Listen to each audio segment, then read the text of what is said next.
వాళ్ళు భయపడతారు అనే విషయానికి మనం చూస్తూ ఉన్నాం. అందుకని ఇక్కడ శిష్యులకు ప్రభువారు నేర్పించవలసిన వచ్చినట్లుగా మనం చూస్తున్నాం.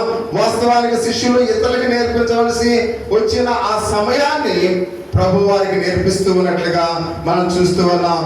అందుకని అప్పుడు ఆయన కూర్చుని 12 మందిని పిలిచి, ఎవడైనను మొదట వాడే ఉండగోరి నీడలా వాడు అందరిలో కడపటి వాడుగా అందరికి పరిచారకుడై ఉండవలని చెప్పెను.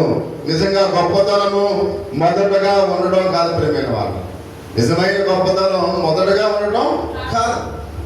కాబట్టి మనం చూస్తున్న వాళ్ళు తరికించుకోవడం, ఆయన హృదయాంతరంగా ఎరిగిన వాడు కనుక వాళ్ళు ఏం తరికించుకుంటున్నాడో కూడా ప్రభు ఎరిగిన వాడే ఉన్నాడు. ఎరిగిన వాడు ఆయన చెప్తున్నాడు. అప్పుడు ఆయన కూర్చుని 12 మందిని పిలిచాడు. ఎవడైనా మొదటి వాడిగా ఉండగోరిన ఎడల వాడు అందరికన్నా కడపడి వాడిగా ఉండి అందరికి పరిచారకుడై ఉండవాలని చెప్పేందుకు మనం చూస్తూ ఉన్నాం.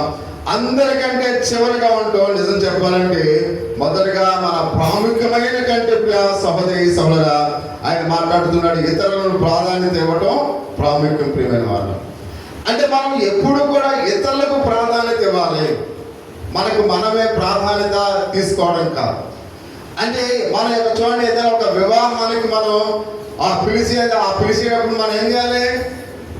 వివాహానికి మనం చూస్తున్నాం. ఒక వివాహం ఒక గృహంలో జరుగుతుంది అనుకోండి, ఆ గృహస్థులందరూ కూడా మామూలుగా అక్కడే ఉన్నారనుకోండి, ఆ గృహస్థులందరూ కూడా ముందు వరుసలో కూర్చున్నారనుకోండి, ఆ వచ్చిన వాళ్ళు కూర్చోవడానికి అవకాశం ఉంటుందా? ఉండదు. అందుకనే ఆ వచ్చిన వారిని ఈ యొక్క గృహస్థులు ఏం చేయాలి? ఆహ్వానించాలి ప్రియమైన వారు. ఆహ్వానించి ఆ సీట్లో వాళ్ళకి ఇస్తే వాళ్ళు ఎంతో ఆయనకి సంతోషపడుతూ ఉంటారు. అందుకని మనం ఎప్పుడు కూడా ఎవరైతే ముందు వరుసలో కూర్చోవడానికి ఇష్టపడుతూ ఉన్నాడో, అంటే ఇక్కడ వస్తుందంటే ఆ ముందు వరుసలో కూర్చోవడం కన్నా ఏం చేయాలి? వెనక వరుసలో కూర్చోవడానికి మనం ఇష్టపడాలి. అందుకనే ప్రతి విషయంలో కూడా చాలా జాగ్రత్తగా మనం వ్యవహరించవలసిన వారమైనట్లుగా పరిశుద్ధ గ్రంథంలో అయితే మనం చూస్తూ ఉన్నాం. అందుకనే అన్నాడు, అంటే ఇతరులకు మనం ప్రాముఖ్యతనివ్వాలి, ఇతరులకు మనం ప్రాధాన్యత ఇవ్వాలి, ఇతరులకు మనము ఫస్ట్ ప్రయారిటీ మనము ఇవ్వవలసిన వారమైనట్లుగా పరిశుద్ధ దేవుని యొక్క లేఖన భావం మనం చూస్తున్నాం. ఖచ్చితంగా యేసు మనను ఆయన ఒక మాదిరికరమైన జీవితాన్ని మనకు ఉంచాడు ప్రియమైన వారు. యేసుక్రీస్తు వారు ఎప్పుడు కూడా ఆయన ముందు వరుసలో కూర్చోలేదు. యేసుక్రీస్తు వారు ఎప్పుడు కూడా అది ఇతరులకి ఆయన ప్రాధాన్యత ఇచ్చినట్లుగా మనం చూస్తూ ఉన్నాం. ఇతరులకి ఆయన ప్రాధాన్యత ఇచ్చిన వాడుగా ఉన్నాడు అనే పరిశుద్ధ దేవునికి లేఖన భాగంలో మనం చూస్తూ ఉన్నాం. నిన్న ఎప్పుడో చూస్తాను, ఒక సినీ నటుడు రజనీకాంత్ ఇంచుమించు అతనికి కొన్ని 100 కోట్లు ఉన్నాయి. అతనికి కొన్ని 100 కోట్లు ఉన్నాయి. అందరితో పాటు నించుని ఆ లైన్లో ఒక ప్లేట్లో అన్నం పెట్టుకుని ఆ ప్లేట్ అరుగు మీద పెట్టుకుని భోజనం చేస్తున్నాడు. నిజంగా భోజనం చేయాలంటే ఒక బంగారపు కుర్చీ అక్కడ వేసి, ఒక బంగారపు టేబుల్ వేసి దాని మీద కూర్చోబెట్టి భోజనం చేసేంత స్తోమత ఉన్న వ్యక్తి. కానీ అందరితో పాటు లైన్లో కూర్చుని ఆ ప్లేటు ఆ గోడ మీద పెట్టుకుని చెయ్యాల పెట్టుకుని ఆ అన్నం వెళ్తాడు. అంటే తను తాను తగ్గించుకుంటున్నాడు ప్రియమైన వాడు. నిజంగా వాస్తవంగా అక్కడ ఉన్న వాళ్ళకన్నా అతడు ఎంతో గొప్పవాడు. అతను కూర్చోవాలంటే కూర్చోవచ్చు, కానీ అందరితో పాటు ఎందుకు తింటాడంటే తను తాను తగ్గించుకుంటున్నాడు కనుక అతడు హెచ్చింపబడుతూ ఉన్నాడు. అంటే మన జీవితంలో మనము కూడా, కాబట్టి మనం మొదటి ప్రయారిటీ ఇతరులకు ఇవ్వాలి. మొదటి ప్రయారిటీ మనం ఇతరులకు ఇచ్చినప్పుడు దేవుడు వాళ్ళని ప్రేమిస్తారు ప్రియమైన వాడు. అందుకనే శిష్యులతో ప్రభు చెబుతూ ఉన్నాడు, ఎవరైతే మొదటగా ఉండాలని ఆశ కలిగి ఉన్నారో అట్టి వాడు మీరు చివరగా కూర్చోండి. అంటే ప్రతి ఒక్కరు కూడా పరిచారం చేయించుకోవడానికి ఆయన ఈ లోకానికి రాలేదు, పరిచర్య చేయడానికి ఆయన ఈ లోకానికి వచ్చి ఉన్నాడు. అందుకనే మనకు ఒక మంచి మాదిరిగా, ఒక మంచి మోడల్గా ప్రభువు ఉన్నాడు అనే విషయాన్ని మనం గమనించవలసిన వారు మనం చూస్తూ ఉన్నాం. అంత మాత్రమే కాకుండా ఆయన చెప్తూ ఉన్నాడు, ప్రియ సహోదరి సహోదరా, ఆయన ఎటువంటి మాదిరి మనకు ఉంచాడో అక్కడ మనం చూస్తుంది. ఎందుకంటే ఎవరు ముట్టుకొని రోగులను కూడా ఆయన వెళ్ళి పట్టుకున్నాడు ప్రియమైన వాళ్ళు. మనమైతే ఎవరైనా కుష్టి వ్యాధి కలిగిన వారి దగ్గరికి వెళ్ళి వాళ్ళ పక్కన కూర్చుని మనం మాట్లాడడానికి ఇష్టపడతామా? ఇష్టపడదు. ఒక పెద్ద వయసు కలిగిన వారు ఎవరైనా మన ఇంటిలో బలహీనత కలిగి ఉంటేనే వాళ్ళ పక్కన కూర్చోవడానికి మనం ఇష్టపడం. కానీ యేసుక్రీస్తు వారు కుష్టి వ్యాధి కలిగిన వారి దగ్గరికి వెళ్ళి వాళ్ళ చేతులు పట్టుకుని పరామర్శిస్తూ ఉన్నాడు. వారు ఆ పక్కనే కూర్చుని వారితో మాట్లాడుతూ ఉన్నాడు. అంటే ఇక్కడ మనం చూస్తున్నట్టే ప్రభు ఎంతగా తన్ను తాను తగ్గించుకుంటున్నాడో ఒకసారి గమనించండి. కాబట్టి మనం చూస్తున్న కుష్టి వ్యాధి కలిగిన వారితో ఎవరు కూడా మాట్లాడేవారు కాదు, ఎవరు కూడా వాళ్ళ పక్కన కూర్చునేవారు కాదు, ఎవరు కూడా వాళ్ళని ముట్టుకునేవారు కాదు. కానీ యేసుక్రీస్తు వారు అటువంటి బలహీనుల దగ్గరకు కూడా వెళ్ళి ఆయన కూర్చుని వారి చేతిలో చేయి వేసి వారికి ఎంతో ఆదరణ కలిగించే మాటలు చెప్పి వారిని స్వస్థపరిచినట్లుగా మనం చూస్తూ ఉన్నాం. ఇలాంటి పరిచర్య మన జీవితంలో ఎప్పుడైనా మనం చేస్తామా? ఎవరైనా బలహీనులుగా ఉన్నప్పుడు వారికి ఎప్పుడైనా మనం పరిచర్య చేస్తామా? వారి దగ్గరికి వెళ్ళి వారు కూర్చుని ఎప్పుడైనా, అంటే ఇక్కడ మనం చూస్తున్నట్లయితే ప్రియమైన వారితో మాట్లాడి ఉన్నామా? కొంతమంది పేదవాడి ఇలా చేతులు పట్టుకుని కరోనా వచ్చినప్పుడు ఏంటని వాడతారు? శానిటైజర్. మళ్ళీ ఆ చేయాల పట్టుకుని ఎవరు చూడకుండా చేతులు ఇలా పిండుకొని ఇలా రాస్తారు. అంటే ఎలాంటి వారిని మనం చూస్తాం ప్రియమైన వారు. కానీ నిజమైన ప్రేమ వాళ్ళని దర్శించటంలో ఉంటుంది. అటువంటి ముసలివారితో కూర్చుని ఎందుకంటే ముసలివారితో ఎవరు మాట్లాడరు ప్రియమైన వారు.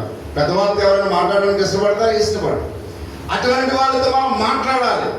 కాబట్టి వారితో మనం మాట్లాడితే వాళ్ళు చైతన్యం వస్తుంది, వాళ్ళు అయితే మంచి ఆరోగ్యం స్థిరపడుతుంది. అంతేగాని ఆ ముసలి వాళ్ళని దూరంగా ఉంచకూడదు ప్రియమైన వాళ్ళు. వారితో కష్టాలలో నష్టంలో మనం వింటున్న ఆ పెద్దవారితో మనం కూడా ఏం చేయాలి?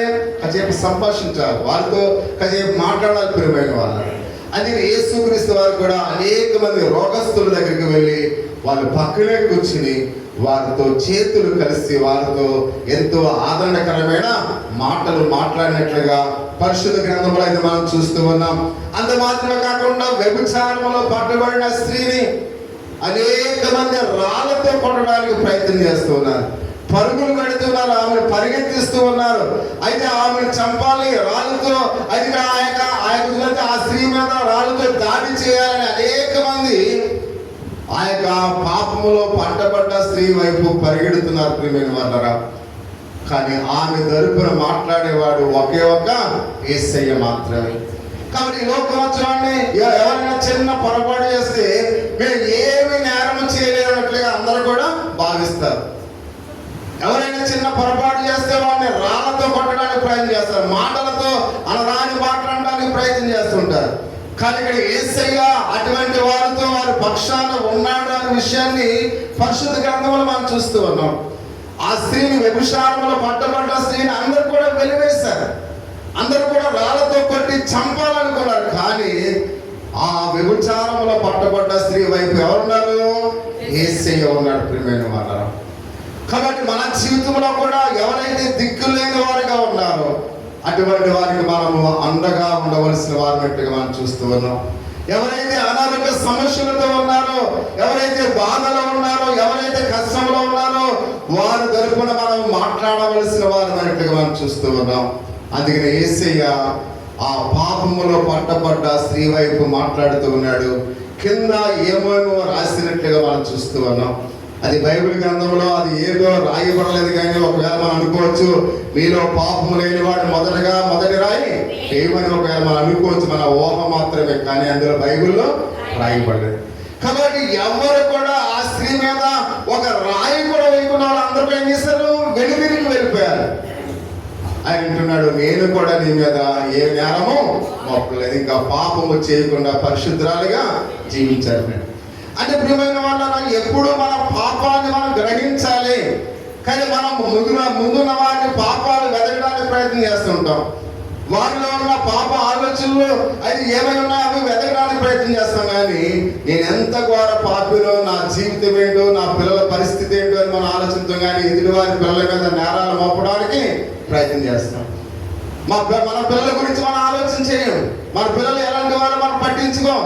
కానీ ఎదుటి వారి పిల్లలు చిన్న పొరపాటు చేస్తారో ఆ పొరపాటు చేస్తారు, ఈ అమ్మాయి ఈ పొరపాటు చేసింది, ఇలాగనే మనం ఆలోచన చేసి వాళ్ళ మీద నిందలు వేయడానికి ప్రయత్నం చేస్తాం తప్ప నా కుటుంబం ఏంటి, నా భార్య ఎలా ఉంది, నా భర్త ఎలా ఉన్నాడు, నా పిల్లలు ఎలా ఉన్నారు, వారి జీవితాలు ఏమైనా, వాళ్ళు ఏ పనికి వాళ్ళ పనులు చేస్తున్నారు, ఇవి నాకు అనవసరం. కానీ ఎదుటివారు ఎంత చెడ్డవారు ఇదే నాకు కావాలి. కాబట్టి ఎలాంటి ఆలోచనతో ప్రజలు జీవించేవారుగా ఉన్నారు. కానీ ప్రియమైన వారా, యేసుక్రీస్తు వారు ఎలాంటి ఆలోచనలు ఆయన చేయట్లేదు. కానీ కాబట్టి ఆ పాపాతురాలు తరపున ఉండి ఆయన ఆమెను నిజమైన విశ్వాస మార్గంలో నడిపించడానికి ఆయన ప్రయత్నించినట్లుగా మనం చూస్తూ ఉన్నాం. అంటే ప్రియ సహోదరి సహోదరులు మనం చూస్తూ ఉన్నాం. అంటే దేవుని యొక్క వాక్య భావములు అంటున్నాడు ఆయన యేసు ఆమె పక్షాన నిలబడినట్లుగా మనం చూస్తూ ఉన్నాం. కాబట్టి విధవరాల పక్షాన మనం వ్యాజమాడే వారిగా ఉండాలి. దిక్కులేని పిల్లలను మనం ఆదరించే వారిగా ఉండాలి. అటువంటి వారికి మనము వారి పక్షాన దేవుని యొక్క విశ్వాసం వారికి ఆ ధైర్యాన్ని ఇవ్వాలని మనం చూస్తున్నాం. ప్రియ సహోదరి సహోదర, దేవునికి శిక్షకు పాత్రమైన మనము మన కొరకు ఆయన తన్ను తాను అప్పగించుకుని ఉన్నాడని పరిశుద్ధ గ్రంథంలో అయితే మనం చూస్తున్నాం. ప్రియమైన వాళ్ళన అని ఇక్కడ చూడండి, దేవుని యొక్క వాక్య భాగంలో నిజానికి ఎవరో శిక్షకు పాత్రలై ఉన్నారు, మనందరం కూడా శిక్షకు పాత్రలై ఉన్నాం. అంటే మన అందరి కొరకు యేసుక్రీస్తు వారు కలువరిలో తన ప్రాణాన్ని అర్పించాడు. కానీ మనం అనుకుంటున్నాం మా కోసం కాదు, మా కుటుంబం కోసం కాదు, అదిగో వాళ్ళ గురించే దేవుడు చనిపోయాడు, వాళ్ళ గురించి ఆయన ఈ లోకంలో కొట్టబడి ఉన్నాడని అనుకుంటున్నాం తప్ప యేసుక్రీస్తు వారు ఎవరి కోసం కొట్టబడి ఉన్నాడు? ఆయన మనందరి కొరకు, మన పాపముల కొరకు ఆయన శిలువ మ్రాణి మీద పట్టబడి ఉన్నారు. ఆయన శిలువ మ్రాణి మీద చంపబడి ఉన్నట్లుగా పరిశుద్ధ దేవునికి లేఖన భావములు మనం చూస్తూ ఉన్నాం. మన పక్షమున యేసుక్రీస్తు వారు దేవుని ఆజ్ఞలన్నీ కూడా ఆయన నెరవేర్చినట్లుగా మనం చూస్తూ ఉన్నాం. మనం నెరవేర్చలేని ఆజ్ఞలు కూడా మన స్థానంలో ఆయన నెరవేర్చినట్లుగా మనం చూస్తూ ఉన్నాం. అందుకనే పరలోక రాజ్యానికి మొదటిగా మనము మొదటి వారుగా ఉండాలని ఆయన కడపటి వాడిగా ఉన్నాడు. ప్రియమైన వారు, మనము పరలోక రాజ్యములో ఉండాలని ఆయన ఎక్కడంట చివరిగా ఉన్నాడు అనే విషయానికి మనం చూస్తూ ఉన్నాం. అంటే చివరిగా ఎవరుంటారో చూడండి, మనం చూస్తున్నాం. ఒక రైలు వెళ్తున్నప్పుడు ఫస్ట్ ఎవరుంటారు? డ్రైవర్ ఉంటాడు. లాస్ట్ ఎవరుంటారు? గార్డ్ ఉంటాడు. అంటే డ్రైవర్ చేసే పని ఏంటి, గార్డ్ చేసే పని ఏంటి? చెప్పాలి. డ్రైవర్ మనం ఏం చేస్తున్నాడు? మనం నడిపిస్తూ ఉన్నాడు. వెనకాల గార్డు చేసే పని ఏంటి? డ్రైవర్ కన్నా ప్రాముఖ్యమైన పని గార్డు చేస్తాడు. ప్రియమైన వారు, అంటే ఆ బండి వెళుతున్నప్పుడు ఆ బండి ఎక్కడ ఆగాలి, ఎలా వెళ్ళాలి, ఏ స్పీడ్లో వెళ్ళాలి, ఎక్కడ ఇంకా ఎటువంటి పరిస్థితుల్లో ఆ బండి వెళ్ళడానికి సురక్షితంగా ఉందా, ఇవన్నీ కూడా డ్రైవర్ గార్డు కూడా ఏం చేస్తాడు? పరిశీలన చేస్తూ ఉంటాడు. అంటే డ్రైవరు ఎంత ప్రాముఖ్యమో దానికన్నా గార్డు కూడా అంత ప్రాముఖ్యమైన వాడు. అంటే ఆ బండి కదలాలంటే ఎవరి పర్మిషన్ కావాలి? గార్డ్ పర్మిషన్ కావాలి. గార్డ్ పర్మిషన్ కాకుండా డ్రైవర్ ఏమాత్రం కూడా ఆ ట్రైన్ ఒక నుంచి కూడా పోనివ్వడు. ప్రియమైన వాళ్ళారా, అలాగనే మనము కూడా పరలోక రాజ్యం చేరాలని ఆయన ఎక్కడున్నాడు? చివరిలో ఉన్నాడు. ప్రియమైన వాళ్ళారా, అంటే ఆయన చివరిలో ఉండి మనల్ని పరలోక రాజ్యానికి ఆయన నడిపిస్తూ ఉన్నట్లుగా పరిశుద్ధ గ్రంథంలో అయితే మనం చూస్తూ ఉన్నాం. మనము కూడా పరిశుద్ధ గ్రంథంలో చెప్పినట్లుగా మనము కూడా పరలోక రాజ్యంలోనికి అనేక మందిని నడిపించాలంటే మనము కూడా ఏం చేయాలి? చివరిగా ఉండాలి. అంటే చివరిగా ఉండాలంటే మనం చివర కూర్చుంటే ఈ ముందు ఖాళీగా ఉన్నాయని ఏమవ్వాలి? ఫుల్ అవ్వాలి. ఫుల్ అవ్వాలంటే ఎవరు చేయాలా పని? వెనక మనం ఉన్నాం కనుక వాళ్ళందరూ కూడా ఎంకరేజ్ చేస్తూ ముందుకు పంపించాలి. ఒకవేళ ఇంకా ఖాళీగా ఉంటే ఏం చేయాలి? మనం ఎవరైతే దేవుని మందిరానికి రాలేకపోతున్నారో వాళ్ళందరినీ కూడా దేవుని మందిరానికి మనము నడిపించే వారిగా ఉండాలి. అందుకని యేసుక్రీస్తు వారు ఆయన ఎందుకు వెనకాలంటే ముందు మనందరినీ కూడా పరలోకానికి ఆయన నడుపుతూ ఉన్నాడు అనే విషయాన్ని పరిశుద్ధ గ్రంథంలో అయితే మనం చూస్తూ ఉన్నాం. అంత మాత్రమే కాకుండా యేసుక్రీస్తు వారు ఆయన చెప్తూ ఉన్నాడు, ప్రియమైన వాళ్ళ ఆయనను మనం ప్రేమించే వారముగా, ఎందుకంటే మీ అందరినీ ఆయన వారిని వెనక నుండి వాళ్ళు ఏం చేస్తున్నారంట? ప్రోత్సహిస్తున్నాడు. ప్రియమైన వారు, అంటే ఎంకరేజ్ చేసేవాడే ప్రాముఖ్యమైన వాడు. ఒక టీం గెలుస్తుందంటే ఆ టీములో ఆడేవారు కాదు. ప్రియమైన వారు, ఆ టీము వెనక నుండి పర్యవేక్షించేవాడే ఆ టీముని గెలిపిస్తారు. ప్రియమైన వారు, అంటే ఆ టీమును వెనకాల నుండి పర్యవేక్షించేవాడు ఎవరు? కోచ్. ప్రియమైన వారు, అంటే ఆ కోచ్ నిర్ణయాలు ఆ ఆటలో ప్రాముఖ్యంగా ఉంటాయి. అంటే ఆ ఆటగాడు ఎలా ఆడాలో ఆటగాడు ఇష్టం కాదు. చాలా మంది అనుకుంటారు ఆ క్రికెట్ ఆడేవాళ్ళు వాళ్ళ ఇష్టం కాదు.